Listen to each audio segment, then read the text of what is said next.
Hi, I'm Curtis. Hi, and I'm Jordan. Welcome to our YouTube channel, Life in the Edge.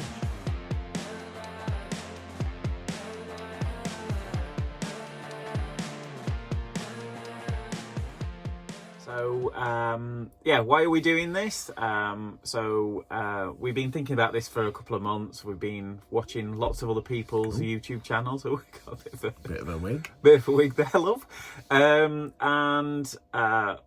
We thought we'd bring something a bit different. So, in our particular case, this is about our travels in all things tin box. That could be a cruise ship, a motorhome, a boat, A static, yeah. static. Our little boy who's adopted has some therapeutic needs, so we found pretty quickly after adopting him that Hotels just didn't work for us. Yeah. familiarity, that's the word. Teeth, familiarity. Really works for him. So, and having his own kind of possessions and Space, yeah. space Loves travelling, but he just wants something familiar. So we wanted to start a sort of a YouTube channel about our journey with our little adopted boy. We can't mention his name, so we'll probably refer to him, little Mr. Man, as we often call him. And we wanted to take other names. There's other names, yeah. We'll discuss all that later.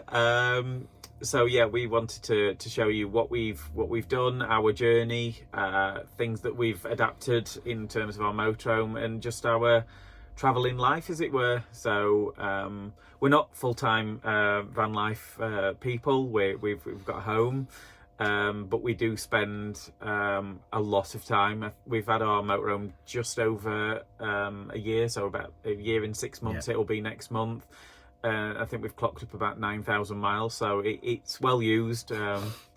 It even gets used on the drive. So our little boy and I do, because I'm always tinkering, always adding different things on. So it often comes home for a little night's sleep on the drive. I get to do things, and our little boy gets to stay in his motorhome. I'm not the tinkerer. You won't find me tinkering on anything in the motorhome. That's not really me. It's Kurt's. That's Kurt's thing. Yeah. He's the one who likes to adapt every single bit of the van. He's just looking now because I've put a load of equipment down there. So. I often come into the kitchen and there's generators and stuff plugged in, and batteries in part. So Amazon must love us because there's constantly something coming in connection with the motorhome. Yeah. And whether that be literally changing the bin to whatever, or adding a new shower head that's different. Honestly, well, Kurt will show you in due time. Yeah, and I guess we've done it makes things a lot easier for us. So we've tried to get little bits, and we'll pass on our hints and tips of what we've done. And I think our main goal is we found pretty quickly, actually, we really like the sort of off-grid parking up. So we've signed up to the usual things now. We're a bit frightened. First off, parking in the middle of nowhere. There's a bit of a funny story, but we'll leave that for another day. Yeah. The Yorkshire Moors, the police turned up, yeah. So little did we know, we're staying on an MOD site. In the middle of the Yorkshire Moors. We'll explain that little story one day. Amusing now, at the time quite frightening, but we were really fortunate to meet a lovely police officer. Somebody didn't sleep all night. No, I was like, I could hear something. So the little boy loved it, absolutely loved it. Yeah, he did. Yeah, and we've got much better at it. We started using a lot of the Park for Night kind of apps. We've just come back from Windermere, so we did the New Year in Windermere. Two really good sites there. I think, and one thing we found, just turning up and wild camping. Yeah, and it's been great in terms of the Lake District are really supportive of tourism. And specifically motorhomes, and they allow you to stay in their council car parks for tenner overnight, which is brilliant. We spent some money in the town. We repaid effectively by staying there, because we had such a lovely time, and it wasn't can't find a space, looking for a random car park, are we allowed to go in because of the height, and all the usual malarkey. Really, yeah, it was brilliant. So we've seen lots of other sort of van life kind of videos, and we just thought that I guess our main thing is it's about adoption for us. It's about what works for our little boy, and also because I'm a techie, and I love changing things. So yeah, so I'll show you some of the work that we've done through our videos. I'm not an electrical engineer. I'm just a techie at heart, and a lot of this is just my own work to make our van work for us. And it's about that sort of off-grid kind of capability. We keep our costs down. So I guess a lot of the stuff we've put in actually into the van have enabled us to pay for itself, because we're not stopping at service stations. We take our food. I guess this year, we had a rough start to the year. My father was quite poorly, and it was one of those life-changing moments where it's time to lose some weight. So this year I managed to lose 4 stone, and we were like, how does that fit in with the holidays, and what do we do? So I think before the last sort of 4 or 5 holidays, I've been batch cooking and bringing everything with us to enable us to really keep sort of that healthy lifestyle going with cooking.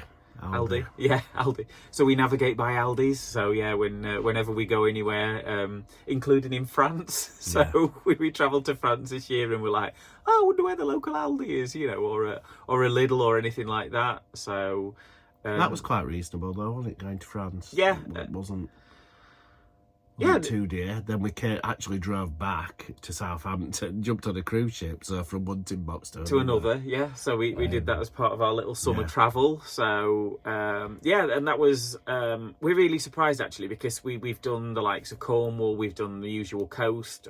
Our family live down in Weymouth, so we're kind of used to doing that area, and we were really pleasantly surprised how cheap France was.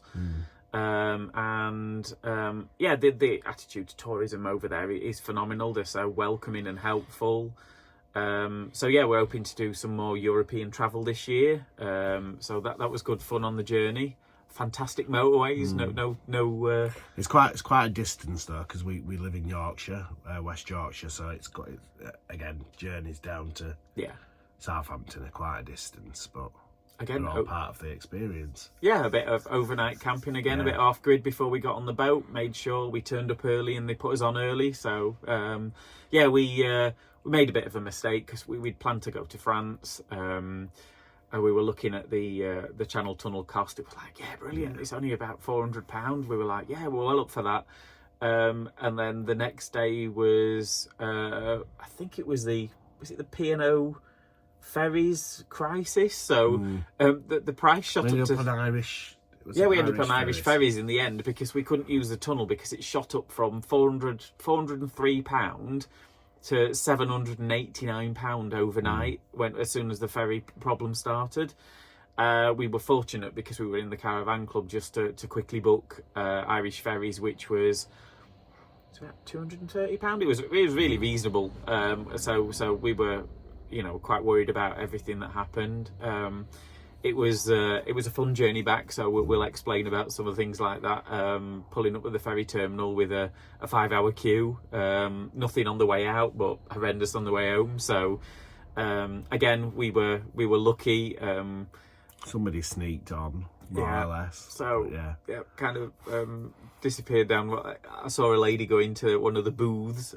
She was from the northeast. So it was some UK border control officer that was from the northeast, and we saw this lady disappear into a booth. So I was like, there was only 5 booths open out of 14, and I thought, oh, she's entering, and sort of kind of pulled across all the traffic and disappeared down that way. And she went, come on, we'll get you straight on. So we thought we were going to miss this ferry. We were lucky. We were very, very lucky. So yeah, this channel's about our journeys, our adaptations of our motorhome, and all things travelling with our little boy. So we've been thinking about sort of the logo. So because we've got a Swift Edge, obviously you'll know with the mounting logo, one of the things we are going to do is use a very similar logo about 3 mountains. So it's me and Jordan and our little boy. So there'll be a lot of face blurring because he can't be on video. So yeah, but we want you to show sort of the enjoyment he has and then the time that he has with us on holiday. So yeah, we had but a lot of this as well will be about kind of the reason that we motorhome is due to our little boy's therapeutic needs. So that will be a lot of it. Yeah, for us. And if we can pass any information on that helps other adopters out, like it has us, then yeah, that'll be great. So hit the like and subscribe button. Yeah, it'd be great if we more subscribers the better, please. Our little boy is obsessed with the subscribers. Yeah. So if you could just at least do it for him, that'd be great. Oh, don't start with emotion. That's a bit emotional torture there. So trying to get everybody on. But yeah, so we're hoping to start with this video. It was our challenge for the year that we want to start doing something different, something new, something to challenge ourselves, and obviously to sort of help you guys as well if this works for you in terms of if you've got children. So yeah, welcome to our journey, and we'll speak to you soon. Like a drug that I just can't deny.